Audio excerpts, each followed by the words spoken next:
नमस्कार विद्यार्थी मित्र हो. In last period you have studied about the unit of the heat. It is nothing but the kilocalorie. SI unit is the joule and CGS unit is the calorie. We know that 1 kilocalorie energy is heat energy is equal to 1000 calorie. आपण relation पाहिलेले. Now today we discuss about the in this period we discuss about the specific heat capacity. नेमकं specific heat capacity कशाला बनायचं. नेमकं specific heat कॅपॅसिटीचा अर्थ काय आहे. Specific heat capacity म्हणजे एखादा जो काही मेटल आहे, एखादा जो काही सबस्टन्स आहे, सॉलिड लिक्विड गॅसेस कोणताही असेल, तो सबस्टन्स हीट जे काय ॲब्सॉर्ब करून घेण्याची त्याची जी क्षमता आहे, होल्ड करण्याची जी क्षमता आहे, हीट धरून ठेवण्याची जी क्षमता आहे, त्या क्षमतेला आपण काय म्हणतो, स्पेसिफिक हीट कॅपॅसिटी असं म्हणतो. आपण डेफिनेशन पाहणारच आहोत. पण before the definition of the specific capacity first we consider the one experiment, demonstration of the one experiment. This is the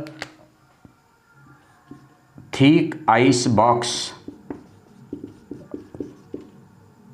sorry thick wax box घेतलेला आहे आपण. हा एक आइस बॉक्स नाही आहे, वॅक्स बॉक्स घेतलेला आहे. फर्स्ट वीक हा स्पेसिफिक हीट कॅपॅसिटी आपला वेगवेगळ्या सबस्टन्सची हीट होल्ड करण्याची जी क्षमता आहे, ती क्षमता सगळ्यांची सारखी असेल का, वेगवेगळी असेल का, वेगवेगळी असेल तर का असेल, सारखी असेल तर का असेल, याचं स्टडी आपल्याला करायचं आहे. First we consider the 3 metallic sphere. The first sphere is the iron sphere. आपण एक सुरुवातीला 3 मेटॅलिक स्पेअर घेतलेले आहेत. एक आहे iron spare, second is the copper spare and third is the lead spare. हे 3 मेटॅलिक स्पेअर घेतलेले आहेत. Metal is the good conductor of the heat, हेही आपल्याला माहीत आहे. हॅविंग द सेम मास, या तिघांचंही मास सेम आहे आणि व्हॉल्यूम पण सेम आहे. कोणाचं, iron, copper and lead. Its initial temperature is different. First we provide the heat to the water up to 100 degree Celsius. या वॉटरचं जे काय टेम्परेचर आहे, उकळतं पाणी आहे, त्या पाण्याला आपण कंटिन्यू हीट प्रोव्हाइड करू लागलो. म्हणजे बॉइलिंग वॉटर जे काय असेल, त्या बॉइलिंग वॉटरचं इनिशियल टेम्परेचर आपण 100 डिग्री सेल्सिअस घेतलेलं आहे. आणि त्या 100 degree Celsius temperature of the वॉटरमध्ये काय करायचे, हे 3 स्पेअर डीप करायचे, बुडवायचे. मग मी पहिला स्पेअर घेतला iron, which is dipped in the boiled water, copper is dipped in the boiled water and lead is dipped in the boiled water. हे 3 metal घेतलेले आहे, 3 मेटॅलिक स्पेअर घेतलेले आहेत and these metallic sphere are dipped in the water. हे वॉटरमध्ये बुडवलेले आहेत. मग वॉटरमध्ये बुडवल्यानंतर काय होईल, initial temperature of these spheres are different. पण when we dipped in the boiled water, after a some time the temperature of these 3 sphere also be 100 degree Celsius. कारण का, सुरुवातीला आयर्न, कॉपर आणि लीड जे काय आहे, यांचं टेम्परेचर कमी असेल. बॉइल्ड वॉटरमध्ये टाकल्यानंतर we know that heat is always transfer from higher temperature to lower temperature. आणि मग याच्यामध्ये काय होईल की हे जे आयर्न आहे, कॉपर आहे आणि लीड आहे, हे बॉइल्ड वॉटरकडून हीट काय करतील, ॲब्सॉर्ब करतील. आणि मग हीट ॲब्सॉर्ब केल्यानंतर थोड्या वेळानंतर त्यांचंसुद्धा टेम्परेचर, जे बॉइल्ड वॉटरचं टेम्परेचर असेल, त्या 3ही मेटॅलिक स्पेअरचंही टेम्परेचर असतं. आणि मग immediately these 3 metals are removed from the boiled water and immediately placed on the thick wax box. या थिक वॅक्स बॉक्स जो काय आहे त्याच्यावर मी ठेवले. इथं हा मेटल ठेवलेला आहे, हा मेटॅलिक स्पेअर ठेवलेला आहे, इमिजिएटली ठेवलेला आहे. पहिला ठेवलेला आहे इथं आयर्न ठेवलेला आहे, first is the iron, second copper ठेवला आणि तिसरा ठेवलेला आहे लीड. इमिजिएटली मी ठेवून दिलेले इथे. म्हणजे यांचंसुद्धा टेम्परेचर बाहेर काढता वेळेस प्रत्येकाचं टेम्परेचर हे 100 डिग्री सेल्सिअस असेल. प्रत्येकाचं मास सेम आहे, व्हॉल्यूम सेम आहे. पण ज्यावेळेस मी हे थिक वॅक्सवर ठेवलेलं असेल ना, stop it. When these 3 metallic spares which are drawn from the boiled water and placed on the thick wax layer. इथं बॉक्सही वापरू शकता तुम्ही किंवा लेअरसुद्धा शब्द वापरू शकता. जेव्हा या थिक वॅक्स लेअरवर दीज 3 स्पेअर्स ठेवलेले असतील, तेव्हा त्या प्रत्येकाचं टेम्परेचर काय असेल, 100 डिग्री सेल्सिअस असेल. मग इथं जेव्हा ते वॉटरमध्ये होते तेव्हा प्रत्येकाने काय केलेले आहे, हीट ॲब्सॉर्ब केलेली आहे from the water. And then the temperature of each sphere is 100 degree Celsius immediately which is drawn from the boiled water and placed on the thick wax layer. When these three spares are placed on the thick wax layer, immediately the wax is melt around that spare. हे ठेवल्यानंतर लगेच हळूहळू काय होईल, याच्या भोवतालचं असणारं जे काय वॅक्स आहे ना, ते वॅक्स काय होऊ लागेल, मेल्ट होऊ लागेल. आणि मेल्ट झाल्यानंतर this iron sphere deeply inserted, हा आयर्न स्पेअर पूर्णपणे इथं काय झालेला असेल, खाली आलेला असेल. कारण त्याच्या भोवतालचं जे काय मेन वितळलेलं असेल ना, हे मेन वितळल्यानंतर हा आयर्न स्पेअर काय झालेला आहे, खाली आलेला आहे. त्याच्यानंतर कॉपरचं जर ऑब्झर्वेशन केलं तर कॉपरच्या भोवताली सुद्धा काय झालं असेल, कारण प्रत्येकाचं टेम्परेचर 100 डिग्री सेल्सिअस आहे. म्हणजे temperature of each sphere is more and the temperature of the thick wax is less as compare to the each sphere. आणि म्हणून याच्यामध्ये काय होईल की heat is transfer from higher temperature to lower temperature. पण हे होत असताना कॉपरचा जो काही स्पेअर आहे तो मात्र एका ठराविक डीपली काय होईल, जरा कमी याने डीपली काय होईल, तो इन्सर्ट होईल. At the same time when we observe the P B लीडचा जर आपण हा स्पेअर पाहिला तर त्याच्या भोवताली वितळलेले जे काय वॅक्स असेल ते वितळलेले वॅक्स काय असेल, त्याच्या भोवताली वितळलेले वॅक्स ही कमी असेल.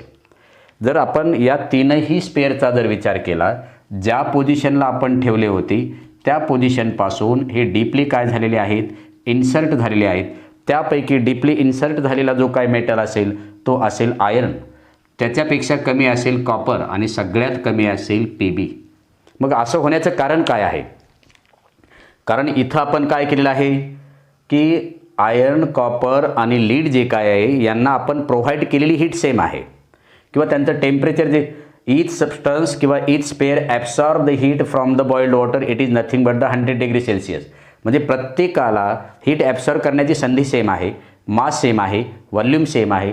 And when these spares are drawn from the boiled water and placed on the thick wax layer ठेवला, मग त्यांच्या भोवताली प्रत्येकाच्या भोवताली वितळणारं जे काय मेन आहे ते मेनसुद्धा वॅक्ससुद्धा काय असायला पाहिजे, सेम असायला पाहिजे. But here the iron sphere deeply inserted in the thick wax layer, copper is less as compare to the iron and lead is less as compare to the iron and copper.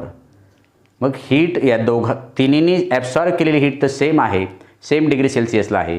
मग आपण same आहे असं नाही म्हणू शकत.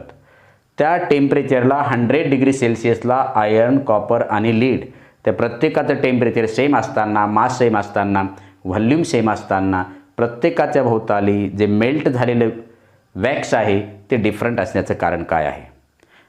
आणि याच्यावरून आपलं असं सांगता येईल की आयर्नच्या भोवताली जास्त असेल तर आयर्नने ॲब्सॉर्ब केलेली हीट जास्त असू शकते. कॉपरच्या भोवताली त्याच्यापेक्षा कमी आहे म्हणून कॉपरने आयर्नपेक्षा कमी हीट ॲब्सॉर्ब केली असेल आणि पी बीने, लीडने या कॉपर आणि आयर्नपेक्षाही कमी हीट ॲब्सॉर्ब केली आहे म्हणून त्याच्या भोवतालीसुद्धा कमी वॅक्स मेल्ट झालेला आहे. म्हणजे the substance which absorb the large amount of the heat from the boiled water that substance gives the more amount of heat to the wax ना.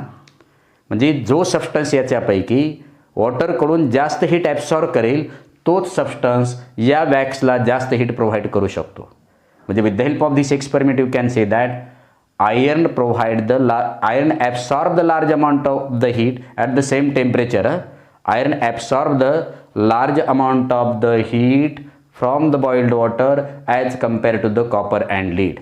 Copper absorb the amount of the heat greater than the lead. म्हणजे इथं same टेम्परेचरला, same mass असताना, same volume असताना त्यात same टेम्परेचरला different सबस्टन्सनी जी absorb केलेली heat आहे which will be different.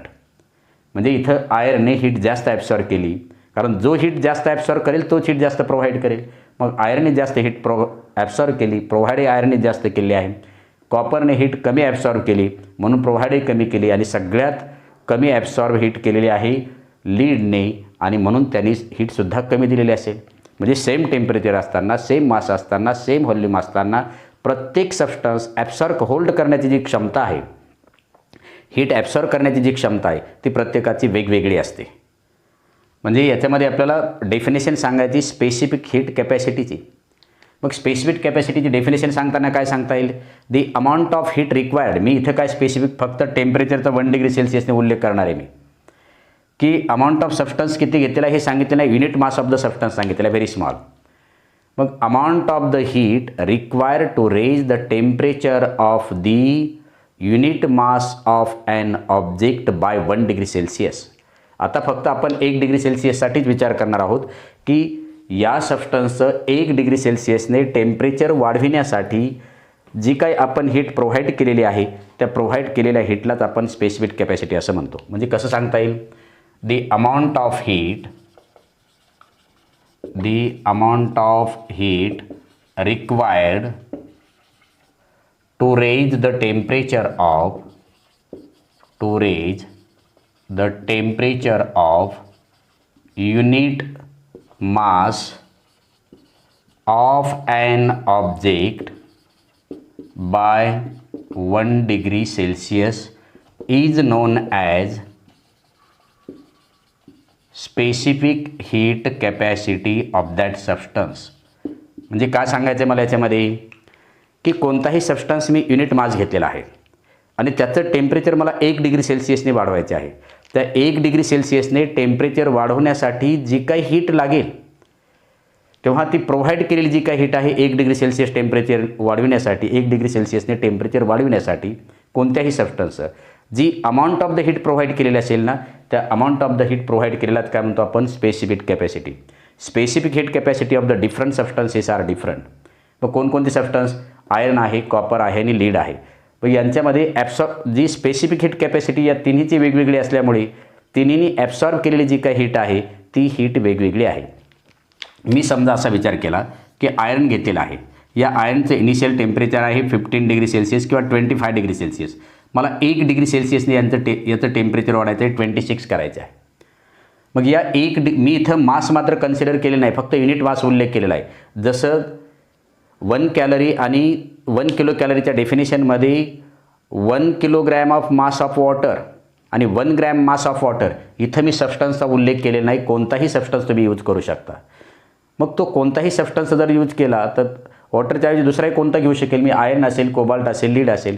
मग आयर्नचं initial temperature आहे 25 डिग्री सेल्सिअस, पण हे घेतलेलं आहे मी युनिट मास. या आयर्नचं 1 डिग्री सेल्सिअसने टेम्परेचर वाढवण्यासाठी जी काही मी amount of the heat provide केलेली असेल त्या प्रोव्हाइड केलेल्या अमाऊंट ऑफ हीटलाच काय म्हणायचं स्पेसिफिक हीट कॅपॅसिटी असं म्हणायचं. आणि मग specific heat capacity of the different substances are different. The specific heat capacity of the water is more as compare to the all substances. सगळ्यात जास्त स्पेसिफिक कॅपॅसिटी आहे वॉटरची आणि ती आहे 1. आपण युनिट तर पाहणारच आहे त्याच्यामध्ये. मग डेफिनेशन क्लिअर झालेली. Amount of the heat require to raise the temperature of the unit mass of an object by 1 degree Celsius is known as the specific capacity. कॅलरीच्या डेफिनेशनमध्ये याच्यामध्ये फरक काय आहे, किलो कॅलरीच्या डेफिनेशनमध्ये be amount of the heat require to raise the temperature of, इथं specific कॅपॅसिटीमध्ये युनिट मासचा उल्लेख केलेला आहे, तिथं 1 किलोग्रॅम ऑफ वॉटरचा उल्लेख केलेला आहे. बाय 1 डिग्री सेल्सिअस, त्याच्यामध्ये बाय 1 डिग्री सेल्सिअस आहे, पण रेंज दिलेली होती 14.5 degree Celsius to 15.5 degree Celsius. म्हणून या दोन्ही डेफिनेशनमध्ये फरक आहे. किलो कॅलरीच्या डेफिनेशनमध्ये वॉटर वापरलेलं आहे आणि रेंज टेम्परेचरचे दिलेले आहे 14.5 degree Celsius to 15.5 degree Celsius. इथं मात्र बाय 1 डिग्री सेल्सिअस दिलेला आहे. हा फरक आहे. मग हा will determine the unit of the specific heat capacity. Specific heat capacity म्हणजे काय, प्रत्येक पदार्थाची उष्णता धरून ठेवण्याची जी क्षमता असते ना त्या क्षमतेला स्पेसिफिक कॅपॅसिटी बनायचं. पण आपल्याला फक्त इथं 1 डिग्री सेल्सिअससाठी सांगितलेलं आहे. मग what is the formula of the specific heat capacity. The specific heat capacity, मग आता मला याच्यामध्ये सांगावं लागेल की heat absorbed by the any substance. ज्यावेळेस एखादा सबस्टन्स हीट ॲब्सॉर्ब करतो त्यावेळेस त्याचं टेम्परेचर इन्क्रीज होतं. की जसं आपण 3 spheres are drawn in the boiled water, तेव्हा या प्रत्येक सबस्टन्सने हीट काय केलेली आहे, ॲब्सॉर्ब केलेली आहे. मग amount of heat absorb by any substance, amount of heat absorbed by any substance is equal to, suppose हा मी सबस्टन्स घेतलेला आहे ज्याचं मास आहे m, mass of that substance, specific heat capacity of that substance and rise in temperature or fall in temperature which will be depends upon that object absorb the heat or lost the heat. मग इथे मी सांगितले amount of heat absorbed by any substance. जो substance heat absorb करतो ना त्याचं temperature rise होतं. म्हणजे मला इथं सांगावं लागेल the amount of the heat absorb by any substance, हे कसं डिटरमाइन करायचं? With the help of this formula, mass of that substance multiplied by specific heat capacity of that substance multiplied by rise in temperature, where delta T is the rise in temperature. याला म्हणायचं rise in temperature. मग जर एखाद्या सबस्टन्सचं temperature 1 degree सेल्सिअसने जर आपण कमी करत गेलो तर how many amount of the heat is lost by that substance through 1 degree Celsius. मग अशा वेळेस फॉर्म्युला आपण वापरणार amount of heat lost by substance, heat lost by substance is equal to mass of that substance, specific capacity of that substance and fall in temperature. हे आहे rise in temperature आणि हे आहे फॉल इन टेम्परेचर. मग heat loss असो किंवा heat absorbed असो, amount of heat absorb is represented by the letter suppose Q. Q is equal to m into c into delta T. Delta T is the rise in temperature और fall in temperature. The unit of the, याचं unit आपण काय, एनर्जीचं unit काय लिहिणार, हीटचं unit काय लिहिणार, इथं लिहिणार आपण जूल किंवा किलो कॅलरी लिहू शकतो आपण. इथं लिहूया आपण kilo calorie is equal to मासचं युनिट लिहू शकतो आपण किलोग्रॅम. स्पेसिफिक हीट कॅपॅसिटीचं युनिट आपल्याला फाइंड करायचं आहे आणि राइज इन टेम्परेचर असो किंवा फॉल इन टेम्परेचर असो त्याचं युनिट आहे डिग्री सेल्सिअस.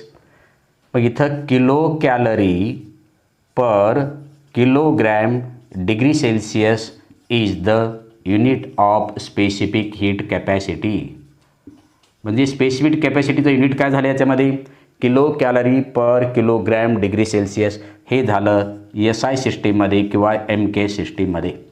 आणि मग CGS युनिट काय सांगता याचं, CGS unit of heat capacity किंवा specific heat capacity is equal to, specific capacities म्हणा, इज इक्वल टू किलो कॅलरीच्या ऐवजी आपण इथं लिहिणार calorie per gram degree Celsius. फॉर्म्युल्यानुसार आपल्याला हे युनिट फाइंड करायला शिकायचं आहे. पुस्तकामध्ये डायरेक्टली दिलेलं आहे. The MK's unit of the specific capacity is kilo calorie per kilogram degree Celsius आणि CGS unit is calorie per gram degree Celsius. पण आपण हे फॉर्म्युल्यावरून काढायचं. Any substance absorb heat or lost heat which will be depends upon the product of the mass specific capacity of that substance rise in temperature or fall in temperature. And today stop here.